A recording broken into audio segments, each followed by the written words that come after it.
ನಮಸ್ಕಾರ ವೀಕ್ಷಕರೇ, ಸಪ್ತಶ್ವ ಚಾನೆಲ್ಗೆ ಸ್ವಾಗತ. ನಾನು ಚಂದ್ರಿಕಾ. ಮೈಸೂರು ಜಿಲ್ಲೆಯಲ್ಲಿ ಇದೀಗ ಹೊಸ ವಿವಾದವೊಂದು ತಲೆ ಎತ್ತಿದೆ. ಅದುವೇ ನಿಮ್ಹಾನ್ಸ್ ಆಸ್ಪತ್ರೆ ನಿರ್ಮಾಣದ ಯೋಜನೆ. ಹೌದು, ಮುಖ್ಯಮಂತ್ರಿ ಸಿದ್ದರಾಮಯ್ಯನವರು ಪ್ರತಿನಿಧಿಸುವ ವರುಣ ಕ್ಷೇತ್ರದ ವ್ಯಾಪ್ತಿಯಲ್ಲಿ ನಿಮ್ಹಾನ್ಸ್ ಆಸ್ಪತ್ರೆ ನಿರ್ಮಿಸಲು ಸರ್ಕಾರ ಮುಂದಾಗಿರುವಂತದ್ದು. ಇದಕ್ಕೆ ಸ್ಥಳೀಯ ರೈತರಿಂದ ಭಾರಿ ವಿರೋಧ ವ್ಯಕ್ತವಾಗಿದೆ.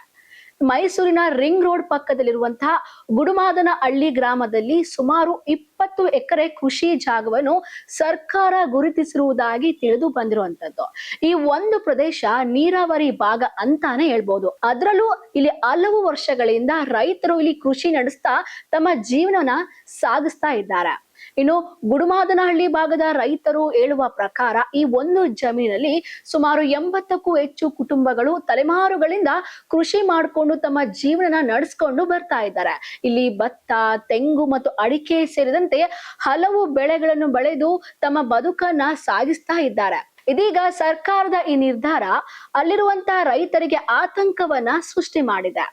ಕೃಷಿ ಮಾಡುವ ಸಂದರ್ಭದಲ್ಲಿ ರೈತರು ಅಲ್ಲೇ ಸಮೀಪ ಇರುವಂತಹ ದಳವಾಯಿ ಕೆರೆಯ ನೀರನ್ನು ಬಳಸಿ ವರ್ಷ ಪೂರ್ತಿ ಕೃಷಿ ಮಾಡುವ ಈ ಪ್ರದೇಶದಲ್ಲಿ ಈಗ ಕಲುಷಿತ ನೀರನ್ನೇ ಬಳಸಿಕೊಂಡು ಹಲವು ವರ್ಷಗಳಿಂದ ರೈತರು ತಮ್ಮ ಜೀವನವನ್ನ ಒಂದು ಬೆಳೆ ಬೆಳೆಯುವುದರ ಮುಖಾಂತರ ಸಾಗಿಸ್ತಾ ಇದ್ದಾರೆ.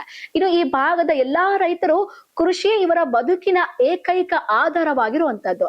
ಅದು ಬಿಟ್ರೆ ಬೇರೆ ಯಾವ ಕೆಲಸ ಅಲ್ಲಿರುವಂತ ರೈತರಿಗೆ ಗೊತ್ತೇ ಇಲ್ಲ. ಗೊತ್ತಿದ್ರು ಆ ಕೆಲಸ ಅವರು ಮಾಡಿದ್ರೆ ಕೃಷಿಗೆ ಹೆಚ್ಚು ಹೊಡೆತ ಬೀಳೋದಂತೂ ಗ್ಯಾರಂಟಿ. ಅದು ಅವರಿಗೆ ಅಷ್ಟೇ ಅಲ್ಲ, ರಾಜ್ಯದ ಎಲ್ಲಾ ಜನರಿಗೂ ಒಂದು ದೊಡ್ಡ ಸಮಸ್ಯೆಯಾಗಿ ಪರಿಣಮಿಸಬಹುದು. ಇನ್ನು ಕೃಷಿ ಭೂಮಿ ಕಳೆದುಕೊಂಡಂತಹ ರೈತರ ಕುಟುಂಬಗಳು ಸಂಕಷ್ಟಕ್ಕೆ ಸಿಲುಕುವ ಸಾಧ್ಯತೆ ಹೆಚ್ಚಾಗಿದೆ. ಇದರಿಂದ ಅಲ್ಲಿನ ರೈತರು ತಮ್ಮ ಆಕ್ರೋಶವನ್ನು ಸರ್ಕಾರಕ್ಕೆ ಹೇಳ್ತಾ ಇರುವಂತದ್ದು. ಇನ್ನೊಂದೆಡೆ ಈ ಜಾಗವು ಸರ್ವೆ ನಂಬರ್ 60, 68 ಮತ್ತು 8ರಲ್ಲಿ ಬರುವ ಈ ಜಾಗ ಸರ್ಕಾರಿ ಭೂಮಿಯಾಗಿದ್ದು, ಸರ್ಕಾರದ ದಾಖಲೆಯ ಪ್ರಕಾರ ಇದು ಸರ್ಕಾರಿ ಜಾಗ ಎಂದು ಅಲ್ಲಿರುವಂತಹ ಅಧಿಕಾರಿಗಳು ಹೇಳ್ತಾ ಇದ್ದಾರೆ. ಆದ್ರೆ ರೈತರು ಹಲವು ದಶಕಗಳಿಂದ ಅಲ್ಲಿಯೇ ಕೃಷಿ ಮಾಡಿಕೊಂಡು ತಮ್ಮ ಬದುಕನ್ನ ಕಟ್ಕೊಂಡು ಸರ್ಕಾರ ಈ ಭೂಮಿಯನ್ನ ಗುರುತಿಸಿ ನಿಮ್ಹಾನ್ಸ್ ಆಸ್ಪತ್ರೆ ನಿರ್ಮಿಸಲು ಮುಂದಾಗಿರುವುದು ಅಲ್ಲಿರುವಂತಹ ಸ್ಥಳೀಯರಲ್ಲಿ ಆ ರೈತರಲ್ಲಿ ಆತಂಕವನ್ನೇ ಸೃಷ್ಟಿ ಮಾಡಿದೆ. ಈಗಾಗಲೇ ಅಲ್ಲಿರುವಂತಹ ಅಧಿಕಾರಿಗಳು ಸುಮಾರು 20 ಎಕರೆ ಜಾಗವನ್ನ ಗುರುತಿಸಿರುವುದಾಗಿ ತಿಳಿದು ಬಂದಿದೆ. ಇದರಿಂದ ರೈತರು ತಮ್ಮನ್ನು ಒಕ್ಕಲೆಬ್ಬಿಸುವ ಭೀತಿಯನ್ನು ಹೊರಹಾಕ್ತಾ ಇದ್ದಾರೆ. ಇನ್ನು ರೈತರ ಅಭಿಪ್ರಾಯದ ಪ್ರಕಾರ ಮೈಸೂರಿನ ಸುತ್ತಮುತ್ತ ಹಾಗೂ ಚಾಮುಂಡಿ ಬೆಟ್ಟದ ಅಕ್ಕಪಕ್ಕದಲ್ಲಿ ಸಾಕಷ್ಟು ಸರ್ಕಾರಿ ಜಾಗಗಳು ಪಾಳು ಬಿದ್ದಿವೆ. ಅಲ್ಲಿ ಆಸ್ಪತ್ರೆ ನಿರ್ಮಿಸಿದರೆ ಜನರಿಗೆ ಉಪಯೋಗವಾಗುತ್ತದೆ ಎಂದು ಸುಮಾರು ರೈತರು ಅಲ್ಲಿರುವಂತಹ ಅಧಿಕಾರಿಗಳಿಗೆ ಸಲಹೆಯನ್ನು ಕೊಟ್ಟಿದ್ದಾರೆ. ಆದ್ರೆ ಕೃಷಿಯೇ ನಂಬಿಕೊಂಡು ಬದುಕು ಸಾಗಿಸುವ ರೈತರ ಭೂಮಿಯನ್ನೇ ಏಕೆ ಆಯ್ಕೆ ಮಾಡಿಕೊಂಡಿದ್ದಾರೆ ಅನ್ನೋ ಪ್ರಶ್ನೆ ಈಗ ಅಲ್ಲಿರುವಂತಹ ರೈತರನ್ನು ಕಾಡುವಂತದ್ದು, ಇನ್ನು ಪ್ರತಿಯೊಬ್ಬರಿಗೂ ಕಾಡುವಂತದ್ದಾಗಿದೆ.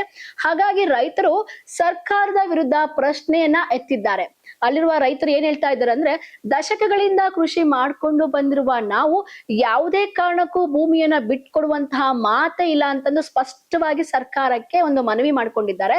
ಇನ್ನು ಮುಂದಿನ ದಿನಗಳಲ್ಲಿ ಈ ವಿಚಾರ ಮತ್ತಷ್ಟು ದೊಡ್ಡ ಚರ್ಚೆಗೆ ಕಾರಣವಾಗುವ ಎಲ್ಲಾ ಸಾಧ್ಯತೆಗಳು ಇದಾವೆ ಅಂತ ಕಾಣಿಸ್ತಾ ಇದೆ. ಇನ್ನೊಂದು ಹೇಳ್ಬೇಕಪ್ಪ ಅಂದ್ರೆ, ಈಗ ನಡೆಯುತ್ತಿರುವ ಯುದ್ಧದ ಭೀತಿಯಿಂದ ಹಲವು ಸಮಸ್ಯೆಗಳನ್ನು ನಾವು ಎದುರಿಸ್ತಾ ಇದ್ದೀವಿ. ಅದರಲ್ಲೂ ಸಿಲಿಂಡರ್ ಸಮಸ್ಯೆ ಒಂದು ದೊಡ್ಡ ಸಮಸ್ಯೆಯಾಗಿ ಎದುರಿಸ್ತಾ ಇರುವಂತದ್ದು. ಅದರ ಮಧ್ಯೆ ಈಗ ರೈತರ ಜೀವನಾಡಿಯಾಗಿರುವಂತಹ ಭೂಮಿಯನ್ನೇ ಕಿತ್ಕೊಂಡು ಎಲ್ಲಾ ರೈತರು ರೊಚ್ಚಿಗೆ ಎದ್ದು ಕೃಷಿ ಮಾಡುವುದೇ ನಿಲ್ಸಿದ್ರೆ ನಾವು ಮಣ್ಣು ತಿನ್ನುವಂತ ಪರಿಸ್ಥಿತಿ ಎದುರಾಗಬಹುದು. ಹಾಗಾಗಿ ಸರ್ಕಾರ ರೈತರ ಭೂಮಿಯನ್ನು ಪಡೆಯುವಾಗ 100 ಬಾರಿ ಯೋಚಿಸಿ ನಿರ್ಧಾರಗಳನ್ನು ಕೈಗೆತ್ತಿಕೊಂಡ್ರೆ ತುಂಬಾ ಒಳಿತು ಅನ್ಸುತ್ತೆ.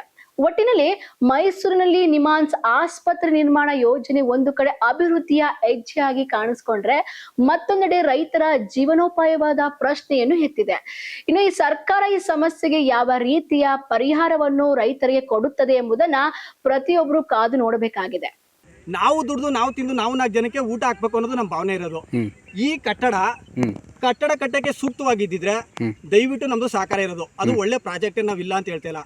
ನೂರಾರು ಬಂಜರು ಭೂಮಿಗಳಿದೆ, ಬೀಳು ಭೂಮಿಗಳಿದೆ, ಮುಳ್ಳು ಗಿಡಗಳಿರೋ ಜಾಗಗಳಿದೆ. ಅಲ್ಲಿ ಕಟ್ಟೋದ್ರಿಂದ 4 ಜನಕ್ಕೆ ಉದ್ಯೋಗ ಸಿಗುತ್ತೆ, ಅಭಿವೃದ್ಧಿ ಆಗುತ್ತೆ ಆ ಜಾಗ. ಬಟ್ ಇಲ್ಲಿ ಆಹಾರ ಧಾನ್ಯ ಉತ್ಪಾದನೆ ಮಾಡ್ತಿರೋಂಥ ಜಾಗ ಇದು.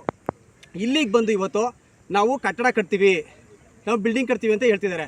ಇಲ್ಲಿ ಒಂದು 500 ತೆಂಗಿನ ಮರಗಳನ್ನ ಮಾರಣ ಹೋಮ ಮಾಡಿ ಲಕ್ಷಾಂತರ ಅಂತಂದರೆ ಲಕ್ಷಾಂತರ ಜನ ಊಟ ಮಾಡೋಂಥ 100 ಮೂಟೆ ಭತ್ತ ಬೆಳೆಯೋಂಥ ಮೂಟೆ ಭತ್ತ ಬೆಳೆಯೋ ಜಾಗನೆಲ್ಲನೂ ಹಾಳು ಮಾಡಿ ಒಂದು 500-600 ಹಸುಗಳು ಉಲ್ಮೇದು ಹಾಲು ಕೊಡುವಂಥದ್ದು, ಮಕ್ಕಳಿಗೆ ಮರಿಗೆಲ್ಲ ಹಾಲು ಸಿಗುತ್ತೆ ಇವತ್ತು. ಇಂಥ ಜಾಗಗಳೆಲ್ಲನೂ ಇವರು ನೀರಾವರಿ 24 ಗಂಟೆ ನೀರು ತುಂಬ ಈ ಥರ ನೀರಾವರಿಲಿ ಕಟ್ಟಡ ಕಟ್ಟಿದ್ರೆ ನಾಳೆ ದಿನದಲ್ಲಿ ಸಾಂಕ್ರಾಮಿಕ ರೋಗಗಳು ಜಾಸ್ತಿ ಆಗುತ್ತೆ. ಮತ್ತು ಈ ಕಟ್ಟಡ ಕಟ್ಟೋದು ನಾಳೆ ದಿನ ಭದ್ರಾಗಿರ್ತದೆ, ಇದು ವ್ಯವಸ್ಥೆ ಕಟ್ಟಡ ಉಳ್ಕತ್ತದೆ ಅನ್ನೋದು ನಮಗೆ ಇದಿಲ್ಲ. ಮತ್ತು ಇಲ್ಲಿ ಜನ ಕಟ್ಕೊಂಡಿರೋ ರೈತರಿಗೆ ಯಾವುದೇ ರೀತಿ ಮಾಹಿತಿ ಕೊಡ್ತಾರೆ. ಇವರು ಏಕಾಏಕಿ ನಮಗೆ ಇದನ್ನು ಮಂಜೂರು ಮಾಡಿರೋದು ತುಂಬ ಶೋಚನೀಯ. ಇದು ನಿಮ್ಮ ಈಗ ಈ ಜಾಗ ಸರ್ಕಾರದ ಹೆಸರಲ್ಲಿದೆಯಾ, ನಿಮ್ಮ ಹೆಸರುಗಳಲ್ಲಿದೆಯಾ ಸರ್? ಸರ್, ಇದು 1964ನೇ ಇಸ್ವಿಲಿ ದರ್ಖಾಸ್ ಕಮಿಟಿಯಿಂದ ಹಿಡಿದು ಭೂ ನ್ಯಾಯ ಮಂಡಳಿ, ಉಳಿಯುವವನೇ ಭೂಮಿ ಒಡೆಯ ಕಾಯ್ದೆ ಅಂತ ಅಂದ್ಬಿಟ್ಟು 53, 50, 57 ಅರ್ಜಿಯಿಂದನೂ ಹಾಕೊಂಡು ಬಂದಿದ್ವಿ ಸ್ವಾಮಿ. ಆದರೆ ಕಾರಣಾಂತರದಿಂದ ಈಗ ಒಬ್ರು ಮಾಡ್ಕೊತಾರೆ ಅನ್ನೋದಕ್ಕೆ ಇನ್ನೊಬ್ರು ಒಂದು ಕೊಕ್ಕೆ ಹಾಕಿ ಇದನ್ನ ಮಾಡಿಸ್ಕೊಟ್ಟಿಲ್ಲ ಸ್ವಾಮಿ ಅವತ್ತಿಂದ ಇವತ್ತು ಗಂಟೆ. ಬಟ್ ಈ ಹಂತದಲ್ಲಿ ನಮಗೆ ಇವತ್ತಿಗೂ ಸುಧಾ 1964ನೇ ಇಸ್ವಿಯಿಂದ 85ನೇ ಇಸ್ವಿವರೆಗೂ ನಮ್ಮ ಹೆಸರಲ್ಲಿ RTC ಓಡ್ತವೆ ಸ್ವಾಮಿ. ಓಡಿದ ಮೇಲೂ ಯಾರು ಅದನ್ನ ಮಾಡಿಸ್ಕೊಡಲ್ಲ. 97ನೇ ಇಸ್ವಿನಲ್ಲಿ ಮೈಸೂರಿಂದ 10 ಕಿಲೋಮೀಟರ್ ವ್ಯಾಪ್ತಿ ಒಳಗಿದೆ ಅಂತ ಹೇಳ್ಬಿಟ್ಟು ಅದನ್ನ ಕಾಲಮ್ನ ನಾವು ಸರ್ಕಾರಿ ಗೋಮಾಳ ಅಂತ ಬರೀತೀವಿ ಅಂದ್ಬಿಟ್ಟು ಮಾಡ್ತಾರೆ ಸ್ವಾಮಿ. ಅದು ಕರ್ನಾಟಕ ಸರ್ಕಾರದ ಪ್ರಕಾರ ಸ್ವಾಮಿ ಏನಿರೋದು ಅಂತಂದ್ರೆ ಗೊಲ್ಲರು ಅಂತ ಅಂದ್ಬಿಟ್ಟು ಏನಿದ್ರು ಅವರು ಇರೋ ಭೂಮಿಯೆಲ್ಲ ನೀವು ಡಿನೋಟಿಫಿಕೇಶನ್ ಮಾಡ್ಕೊಂಡು ಹೋದ್ರೆ ನಾವು ಹಸುಗಳು ಹೆಂಗ್ ಮೇಯಿಸೋದು ಅಂತ ಹೇಳ್ಬಿಟ್ಟು ಹೈಕೋರ್ಟ್ಗೆ ಒಂದು ರಿಟ್ ಅರ್ಜಿ ಹಾಕೋದ್ರ ಮೂಲಕ ಒಂದು 4% ಗೊಲ್ಲರು ಇವತ್ತು ಸರ್ಕಾರಿ ಗೋಮಾಳ ಅಂತ ಉಳಿಸ್ತಾರೆ ಸ್ವಾಮಿ. ನಮ್ಮಲ್ಲೂ ಸುಧಾ 500-600 ಹಸು ಕರು ಕುರಿಗಳೆಲ್ಲ ಇಟ್ಕೊಂಡು ನಮಗೆ 100 ಹಸುಗಳಿಗೆ 9 ಎಕರೆ ಜಮೀನು ಅಂತ ಸರ್ಕಾರನೇ ಸುತ್ತೋಲೆ ಹೊಡಿಸಿದೆ. 100 ಹಸು ಒಂದು ಗ್ರಾಮದಲ್ಲಿ ಇತ್ತು ಅಂತ ಇರೋದಕ್ಕೆ 9 ಎಕರೆ ಜಮೀನ ನಾವು ಗೋಮಾಳ ಅಂತ ಎತ್ತಿಡಬೇಕು ಅಂತೇಳಿ. ಬಟ್ ಇಲ್ಲಿ ನಮ್ಮೂರಲ್ಲಿ 465 ಹಸುಗಳಿದೆ. 465 ಹಸುಗಳಿಗೆ ಮಿನಿಮಮ್ ಇಲ್ಲಿ 37 ಎಕರೆ ಜಮೀನು ಏನಿದೆ ಇದನ್ನ ಕೊಡೋದ್ರಿಂದ ಏನು ತಪ್ಪಿಲ್ಲ ಸ್ವಾಮಿ. ಇದನ್ನ ಉಳಿಸ್ಕೊಂಡು ಇಲ್ಲಿ ರೈತರನ್ನ ಮತ್ತೆ ಪರಿಸರನ ಹಸಿರು ವಲಯನ ಉಳಿಸ್ಬೇಕು ಅನ್ನೋದು ನಮ್ಮ ಬೇಡಿಕೆ ಸ್ವಾಮಿ. ಓಕೆ, ಇದು ಯಾರ ಕ್ಷೇತ್ರಕ್ಕೆ ಬರುತ್ತೆ ಸರ್? ಸ್ವಾಮಿ, ಇದು ನಮ್ಮ ಸನ್ಮಾನ್ಯ ಮುಖ್ಯಮಂತ್ರಿಗಳಾದ ಸಿದ್ದರಾಮಯ್ಯನವ್ರ ಕ್ಷೇತ್ರನೇ ಆಗಿರೋದ್ರಿಂದ ಅವರು ಇದನ್ನ ಯೋಗ್ಯತೆ ಆಗದ ಸ್ಥಳ ಇದು. ಈ ಎಲ್ಲೋದ್ರು ಅಲ್ಲಲ್ಲೇ ಊದ್ಕೊಂಡು ಬದಿಗೆ ಗೋರ್ಕೊಂಡು ಕೆಲಸ ಮಾಡ್ತಾರೆ. ನಮ್ಮ ಇದರಲ್ಲಿ ನಿಮೆನ್ಸ್ ಅನ್ನೋರು ಇಲ್ಲಿ ಬಂದು ನಾವು ಹಾಸ್ಪಿಟ್ಲ್ ಕಟ್ತೀವಿ ಅಂತ ಇದು ಮಾಡ್ತಾ ಇದ್ದಾರೆ.